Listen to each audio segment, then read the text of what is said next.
listen to the Humans vs. Retirement podcast with financial planner and retirement specialist Dan Haylett. In this podcast, Dan explores ways to help you overcome the behavioural, emotional and financial challenges of life after work. Join Dan for the journey where he will explore how our wonderful human brain will naturally fight against what it takes to live a happy, healthy and wealthy retirement. Dan will draw on years of expertise, experience and expert guests to solve the behavioural, emotional and financial challenges of life after work. Now, on to the show.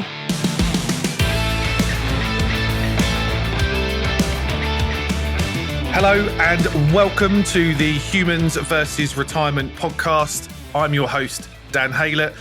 Today, I am delighted to be joined on the show by my great friend and fellow retirement planning renegade, Abraham Okusanya. Abraham, welcome to the Humans vs. Retirement podcast. Hi, Dan. Great to be here. Thank you for having me. Lovely to have you on the show. We've picked a bad day. I don't know when this is going to be. This episode's going to be aired, but this is budget day. So grateful for your time, and it's not just budget day. It's from what the rumours are, I think it's going to be a pretty spectacular budget. Let's hope it's a better one than the last one. Yeah, I don't want any reactions like what happened last time, right? I mean, that's let's hope it's positive. So, Abraham, before we get into the conversation, I just want to touch on why I'm so excited to have you on. And I think why we are really great friends and why we have, I think every time that we talk, we have wonderful, in my mind, mind-blowing conversations. So for the listeners out there, Abraham has dedicated his career to the art and science of how retirees spend their money and speaks across the globe around that topic. He's the founder and CEO of Timeline, which is a brilliant technology platform that helps retirees invest and spend with confidence, helps me communicate that message to retirees, which is wonderful. I use that platform and the people I work with absolutely love what we do and the work that we do through Abraham's vision and the technology that he's built. He's also author of a brilliant book called Beyond the 4% Rule. A link to that book will be in the show notes. I highly recommend purchasing it. And it talks about the science of retirement portfolios. And he's the host of two brilliant podcasts. So he's well versed in this. And links to all of those podcasts will be in the show notes. So, Abraham, I can't wait to dive into your specialist subject, which is how to spend money. Yes, Dan, thank you for the kind words. I'm really looking forward to it. I want to touch on a couple of points, really. I think one thing I come across a lot is that people are far too conservative when it comes to spending money in retirement. I'm a big advocate of what I've coined, I've nicked, I think, kind of the go-go years in retirement. So spending money whilst time and health is on your side. But people get too conservative, don't they? Absolutely. I mean, I think that the subject of spending money shouldn't be that hard, should it? No. Because we spend all our lives, or most of our lives, saving it. So you would have thought that when it comes to spending it, it would be relatively easy. The issue, though, is that it's not. And when I talk to people about this, I like to use the analogy of what you probably had for breakfast this morning, which is your bacon and egg. And I say that in making this breakfast, the chicken is involved, but the chicken is involved, but the pig is committed. And that's how I think about spending in retirement, because retirement is this phase of life that your portfolio essentially, for the most part, stop being a chicken, in the sense that it produces the egg and the chicken itself can continue to live and you can eat the egg. Whereas, that's what happens in accumulation phase. Whereas in retirement, your portfolio ultimately becomes the pig, in the sense that you have to kill it, to eat it essentially.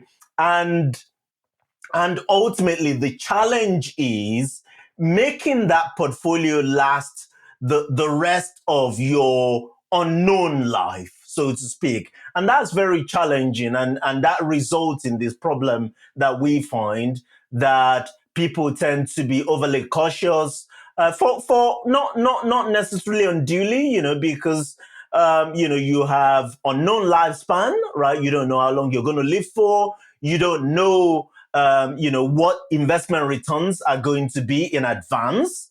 And inflation, the thief that keep stealing, is unknown in advance. So you've got these three big problems that people have to contend with in retirement. Hence the caution that you find that people end up essentially leaving too much money on the table.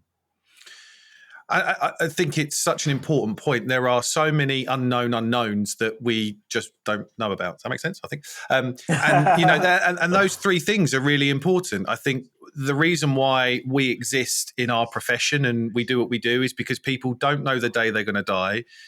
They don't know what inflation looks like, and they don't know investment returns. If we knew those three things, I would probably be stacking shelves somewhere or doing something completely different. We just don't. So, and because of those unknowns, we are wired as human beings to be very, very cautious with it. Our brains are still wired where we don't go and look what's rustling in the hedges because we're afraid that we're going to get eaten. That's the reason why we're here. Our brothers and sisters way back when did go and rustle in the hedges and got eaten. So, we're still very cautious, aren't we? We're still very cool because we don't know exactly what's rustling behind the hedges.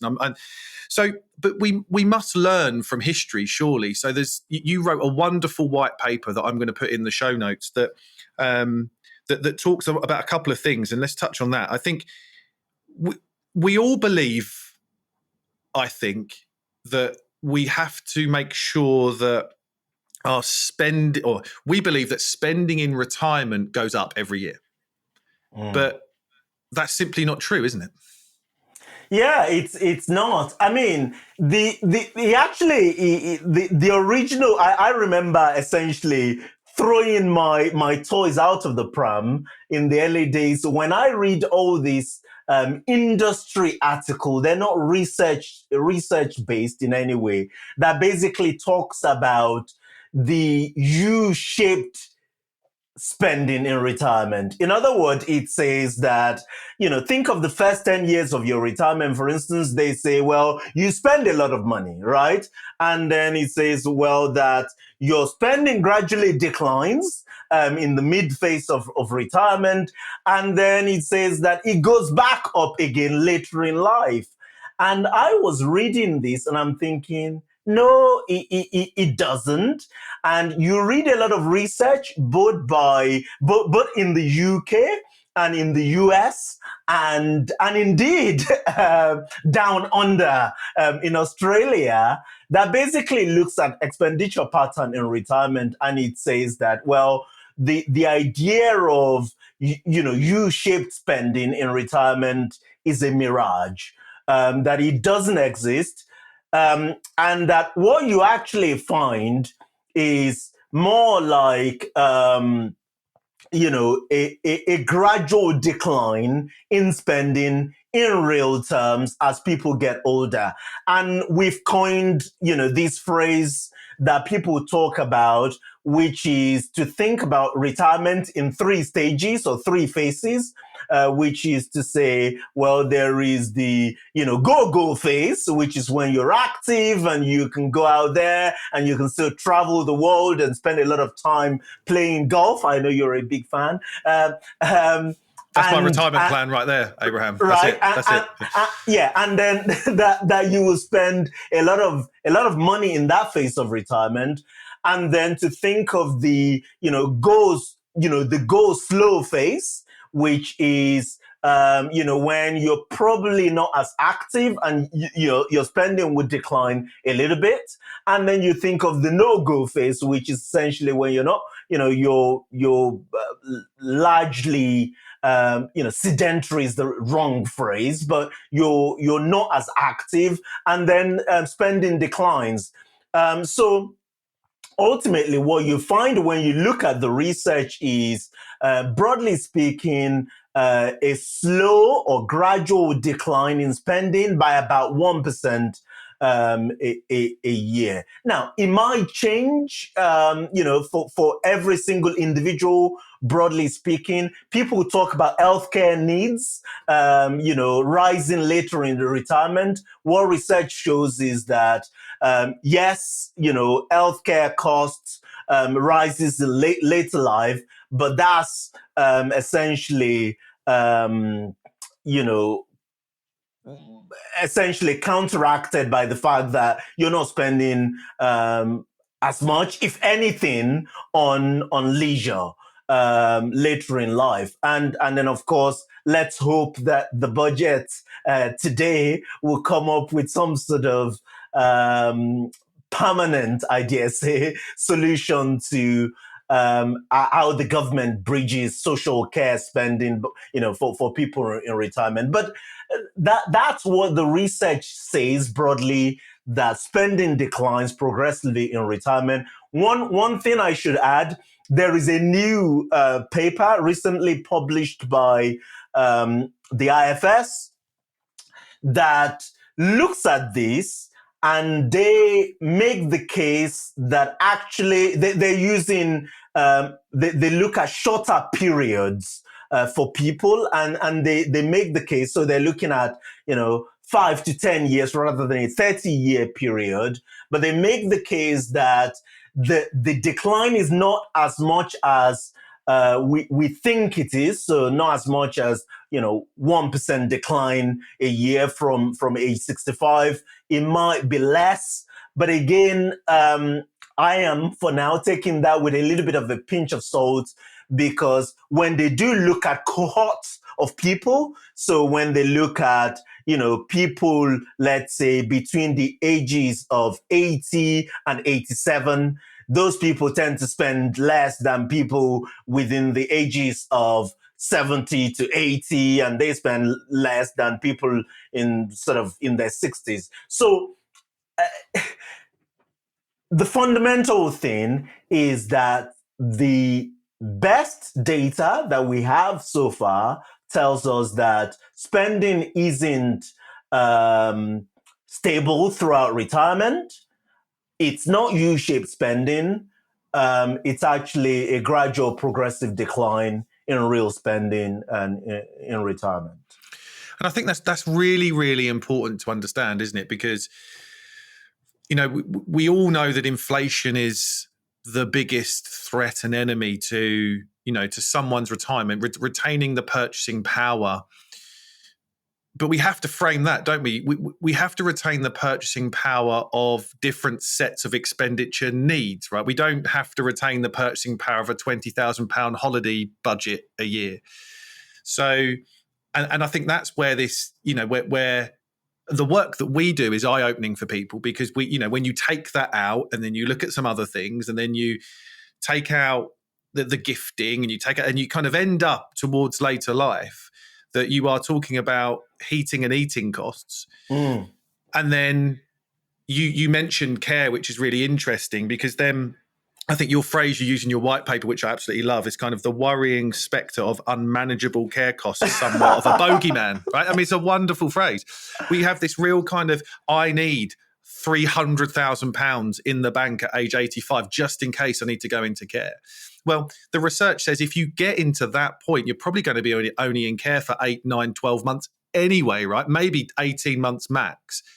And actually, because your spending budgets have all kind of gradually gone down. I mean, so it's really interesting when we talk about, and because of that, I think, again, you've got a wonderful stat in your white paper. I think, isn't it typically 31% of our wealth is drawn down by the ages of 70 to 90. So effectively, we're leaving kind of 70% on the table for a what if. Yeah, absolutely. I mean, look, this is the thing. I mean, and again, all of this data, one of my great obsession, as you alluded to, is just being as data driven as you can. possibly be about these big decisions that you have to make in retirement. And one of it is, considering and thinking about whether you're going to need, residential care, right? And, what the data tells us is, roughly speaking, about 1 in 4 people or 1 in 5 people do need some sort of residential care. And so, which means that, the 3 out of 4 people or 4 out of 5 people aren't going to need, residential care. So if you think about probability, then you think, well, maybe that's not going to be required. But again, prudence is important. We have to plan for it. When we do plan for it, then, as we should, then people overegg their requirements. On average, people who do go into care, on average spend, about a year, maybe 18 months, and something like 75% of them, die 24 months into the journey. And so when you approach this from a data-driven point of view, then you end up thinking, well, actually, the fear of care cost wiping out your retirement is over-egged. And as you alluded to, again, data by the IFS shows that vast majority of people end up not spending 75% of their wealth in retirement. Maybe that's a good thing. If you do that, right? We all want to leave something behind for the next generation. And so if you do leave money behind for the next generation after enjoying your own life, then that's great. By the way, maybe if that's the path that you're headed, maybe you should actually give more during your during your lifetime, when you can get the joy of giving and seeing the children and grandchildren thrive. But the point is that a lot of us hold on to this money. A, we don't spend it for our needs for as much as we should, and B, we don't enjoy the joy of giving in our later life, and then we become the richest man in the grave. And I don't. So the idea is to try to be as data driven, as objective as possible when making these decisions. One of my most favourite phrases I use with people that does seem to resonate, and again, it's not original from me. I think I've modified it slightly, but surely we would love to give our money away with a warm heart rather than a cold hand, right? I think that's kind of, this. If you're obsessed about leaving a legacy, you might end up burning through that legacy. Number one, who knows? You might end up leaving a legacy to your children when they're 60. It depends how long you live, and they're set, or you don't necessarily want to leave a massive legacy to grandkids that are 18, 19, and it has to go into all these wonderful, complicated trust things that end up just causing more complex and problems. So I think that's it's a really important conversation we have with people. If that's really important, everybody I work with gets more joy out of seeing their money do something. That's absolutely, absolutely, and this is in part numbers, right? So a lot of the work that we've done with Timeline and with the software enables you to crunch the numbers in terms of looking at not just longevity, but the uncertainty of investment return and inflation. And you can overlay the individual goals and objectives on top of all of that. But that's 20% of the job. 80% of the job is human and emotions. And that's the value that you as a financial planner can add to that conversation, to help people really decide, work out what's truly important to them, what brings them joy in life, in retirement, and to navigate all of that, decision making with as much objectivity as possible. And I think that, that I'm a big believer that actually, a financial plan is a bit of a useless, rubbish word, right? I mean, a plan is wrong the moment it's created.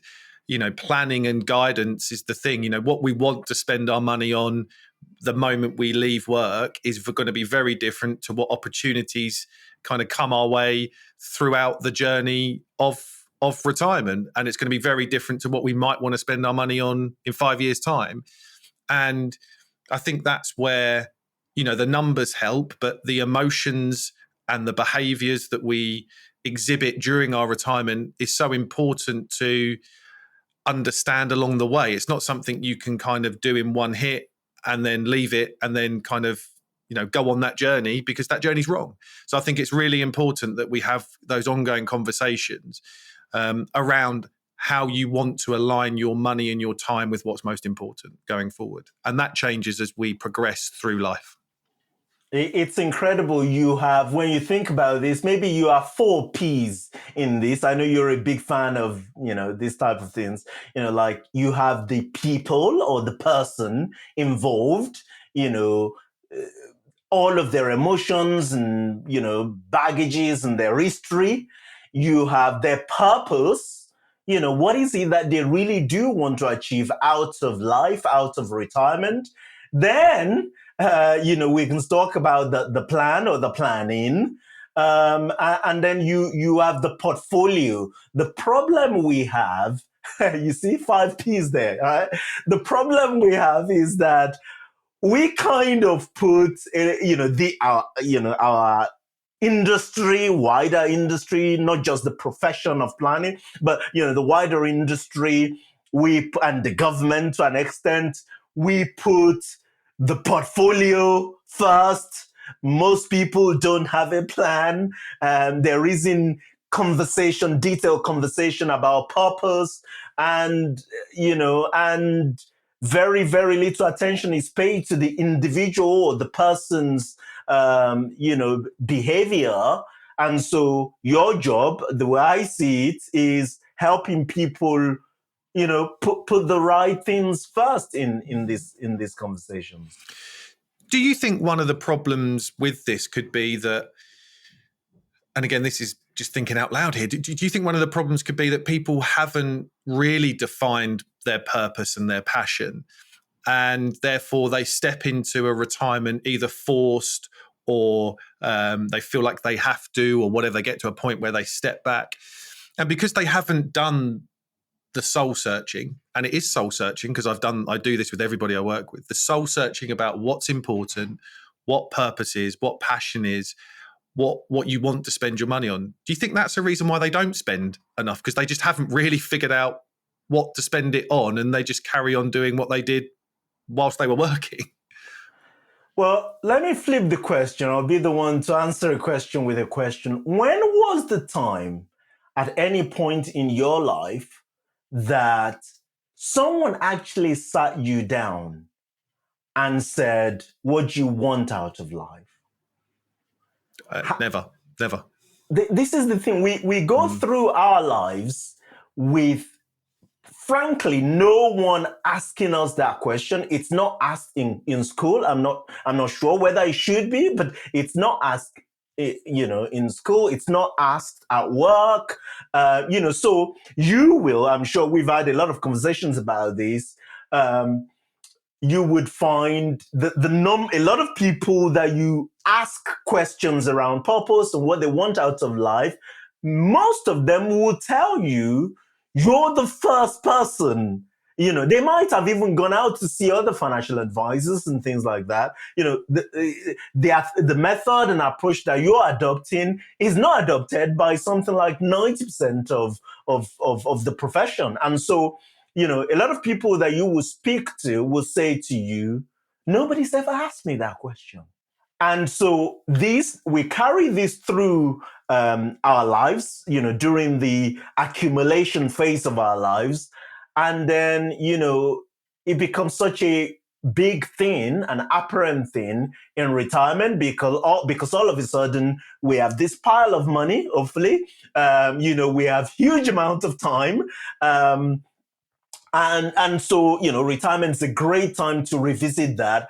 And I think ultimately, the whole, the entire reason we're doing this is to help people. And yes, I absolutely agree with you that once you've had that conversation with people about purpose, then other things kind of fall in line, in terms of making the most of the money. And, I've seen this definition by others, which essentially says, financial planning is an ongoing, never-ending process of aligning your money and your values. It's fascinating, Abraham, to go through this with people. I mean, you ask them that question and you can see the cogs whirring because, again, they've never been asked it. They have no idea how to. There's not even a snap answer, right? They can't even think of something quick because no one's really been down that. And on the odd occasion where we do get an answer because someone's thought about it, the husband or the wife sitting next to them turns around and goes, well, you've never told me that before. Why have we?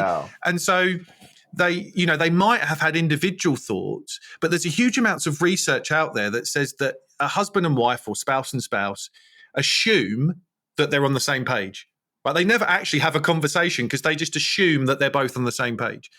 And my feedback to that is that it's simply not true, because I think bar none, every meeting that I've had with couples, and we insist to work, if you're married, we insist to work with both people. Otherwise, we don't work with you at all because it has to be a shared vision.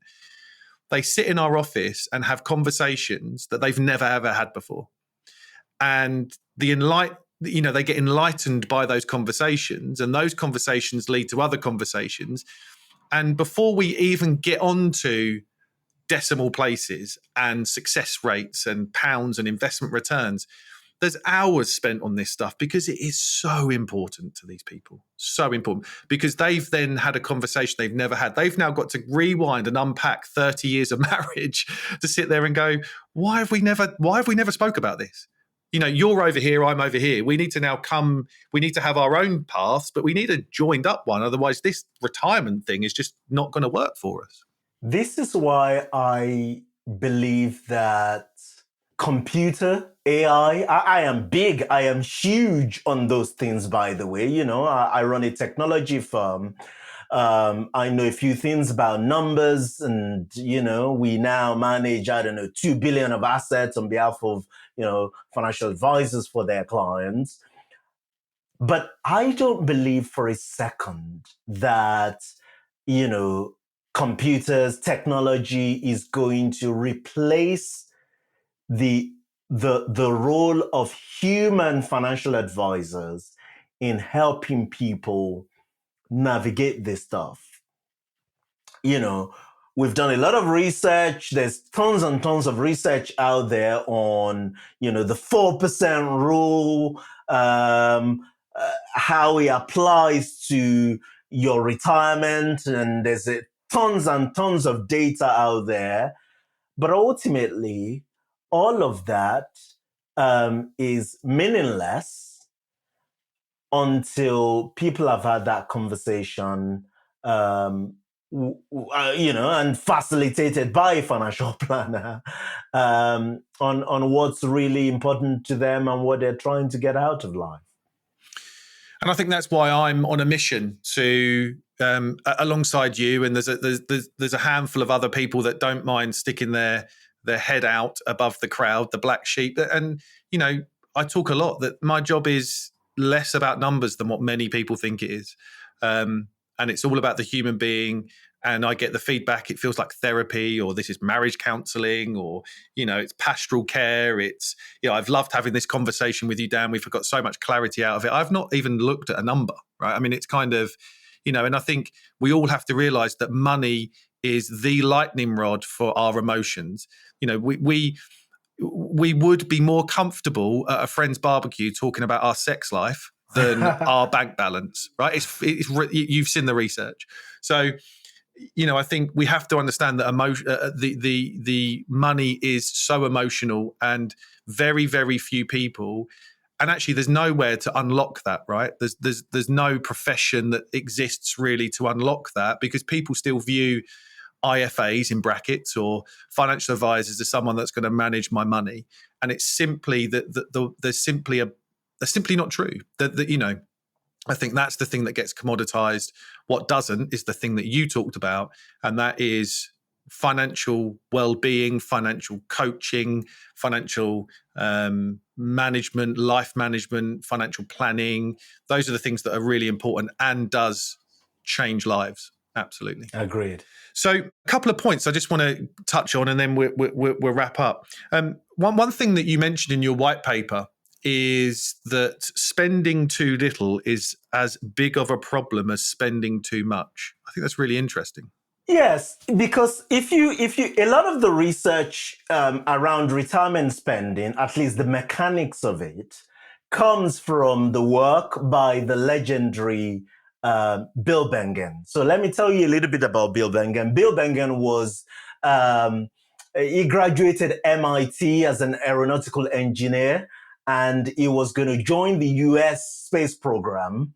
And for whatever reason, he wasn't accepted into the program. So he decided to do the next best thing, which is to become a financial advisor. We all have that story, don't we? We all have that story. We do indeed. And in the early 90s, when Bill became a financial advisor, he kept finding out that people would talk about, how they can, the US stock market is returned, 8% a year, net of inflation. And people will suggest that they can draw 8% of their portfolio and never run out of money for the rest of their lives. And being an engineer, that didn't make sense to him, right? And so Bill took something at the time, 80, 90%, 90 years worth of data. And he wanted to test what level of spending will sustain retirement, that you couldn't run out of money. And so basically he ran rolling period, 30-year rolling periods using this data, and basically came up with this figure of 4%. So which basically says 4% is of your initial portfolio is the amount that you can spend without running out of money over a 30-year period, assuming that he made a lot of assumption, assuming that you have a portfolio that consisted of 50% US equities and 50% US bonds. And he says in the worst case scenario, a withdrawal of 44% of your initial portfolio will last you 30 years. That is where the 4% rule came out of. The thing, Dan, that nobody tells you about the 4% rule, let me tell you, we'll keep it secret, right? It will be just between us. Lean forward, let me tell you. Only 4% of people understand it, right? This thing is so complicated, it's been so taken out of context that you wouldn't recognize it. If you stop even financial advisors, if you stop 10 financial advisors on the road or at a conference and you ask them to explain the 4% rule to you, I guarantee you will get 11 answers. It's completely different. Yeah. Now, the thing about that rule that nobody tells you is that it's based on the worst historical case scenario, which means that even if you follow that rule to the letter, in something like 99% of scenario, you would end up with more money at the end of the journey. So you wouldn't run out. In something like 50, 60% of the scenarios, you would actually end up with more money in real terms than you started with. And I think now that's not to say that the framework that Bengen adopted is not useful. It's actually useful. The problem is that we've got we've got the wrong end of the stick. We held on to a number rather than thinking about the method that he was trying to promote. And that's one of the reasons why, we end up with this tragedy where people actually spend too little money in retirement. There are obviously adaptations and improvement on this method that would ensure that you actually spend, more of your money and you don't die with too much money. And those are really the improvement that I am keen, for people to understand. Bill Bagan's work has been widely quoted and widely misunderstood, as you said. He is kind of the godfather of kind of this rules-based withdrawal strategy. And because of that, I think most listeners that are thinking about their retirement that have done any type of Google, other search engines are available, search, would have come across something that says the 4% rule. So many of the listeners would have maybe looked at that and read something and then probably closed their browser and gone, I have no idea what this means. So, but what's really interesting is your book, Abraham. Actually, Bill was very complimentary about your book and the work that you did. And I know you've had conversations with him, and I think you're friends and you've spoke about this stuff before. So I encourage everybody that's done a Google search, that's looked at the 4% rule and thought, this sounds a bit dull. I have no idea. I don't know if that's enough or whatever. Buy Abraham's book, because it explores this in a bit more detail and goes way beyond the 4% rule. So, well, my book is even, thank you for saying that, Dan, but my book is even duller because it goes into the nitty gritty of these things and all the different improvements on top of it. The point is that a more dynamic approach to spending is probably right for most people. It's probably the better approach for most people. I shy away from essentially throwing out rule of thumb, but if you must follow a rule, then it should actually probably be something like 5-4-3 spending rule. By that, I mean, in the first 10 years of your retirement, spend 5% of the initial portfolio balance. So if you have a portfolio of £1 million, spend £50,000 and adjust in line with inflation in the first 10 years of retirement. In the second 10 years of retirement, spend 4%, 40,000, adjusted for inflation. In the last 10, spend 3%. And again, this is just bearing in mind what the traditional pattern of spending in retirement, and overlaying that with the reality of the uncertainty of life and of investment return and of inflation. But ultimately, it's going to be different for everyone.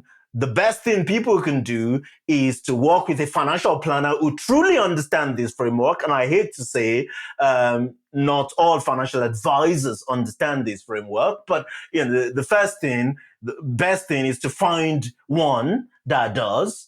And barring that, then it's to try and understand this framework as much as you possibly can. Absolutely.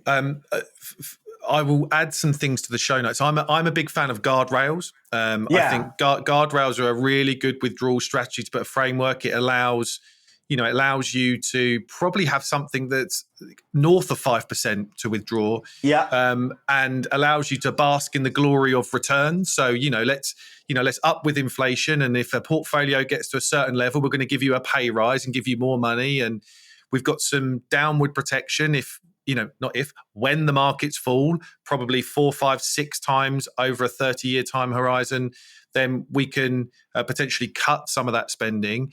And then having a war chest of cash sitting beside that. I'm a big fan of cash in retirement because what it does, it alleviates a couple of things. One, sequencing risk of return. It's a big, long phrase. I'll put some stuff in the show notes about that. But also, what we're saying here is that if you need to cut from your investment portfolio the withdrawal rules, it doesn't necessarily mean that you end up cutting your expenditure, because all you do, you go to your cash, right? So if you're spending £60,000 a year and you have to take £10,000 off your investments, then go to cash for a bit and take another 10. So there's some great stuff around guardrails, and you've done a lot of work, and you know the technology you've built really helps and assists us with that stuff. So that's I'll put a PDF of a framework of a guardrails note in the show notes for people. So I just want to wrap up, Abraham. Thank you so much for this conversation. It's been so good. I don't know what's going on with the budget. He's announced it all by now. But just I want to ask 3 questions and first answers that come to your head, so we don't need to spend too long. I'm a massive fan of chocolate. And I've tried to come up with a framework and a phrase for this. So I've called it the Toblerone of truth, is what I've called it. So these are 3 questions, and I want some truthful answers. Number 1, Abraham, what will your retirement look like? I don't believe that I'll retire like other people, this idea of never working. I would always want to be engaged and add value. I would probably do a lot of speaking, a lot of advising younger entrepreneurs. But again, ask me in 20 years' time, I might have changed my mind. There's the answer. Exactly. Who knows? So I'm sitting in front of you. I'm 55. I've established I've got enough money for the retirement that I desire. What would be your number 1 tip for a happy, healthy, and wealthy retirement? Redefine your purpose. Rewind that 30 seconds, everybody, and listen to that a couple of times. Redefine your purpose. So important. And when it comes to this human versus retirement face-off that we do constantly have, because retirement is a man-made thing. We made it up about 100 odd years ago. When it comes to this face-off, is there anything that I've not asked that I should have? I don't think so. We've covered everything, haven't we? We've covered so much in 40 minutes. It's been amazing. So Abraham, look, thank you so much for your time and your wisdom, and for your continued work in raising the standards of our wonderful profession. I do deeply thank you for that. Links to Abraham's book and other resources will be in the show notes. And thank you all for listening to the Humans versus Retirement podcast. It's been a pleasure to have you with us today. Until next time, take care. Thank you for listening to the Humans versus Retirement podcast. Subscribe to be notified when new episodes become available. We would love to have you along for the journey. If you like what you heard, then we would appreciate you taking a few minutes to leave us a review. And lastly, if you want to explore your retirement plans further, download our free 7-step retirement GPS toolkit linked in the show notes. The information covered and posted represents the views and opinions of the guests and does not necessarily represent the views or opinions of TFP or Dan Haylett. This content is not intended to be a substitute for professional advice, so please always seek the advice of professionals with any questions you may have regarding your retirement.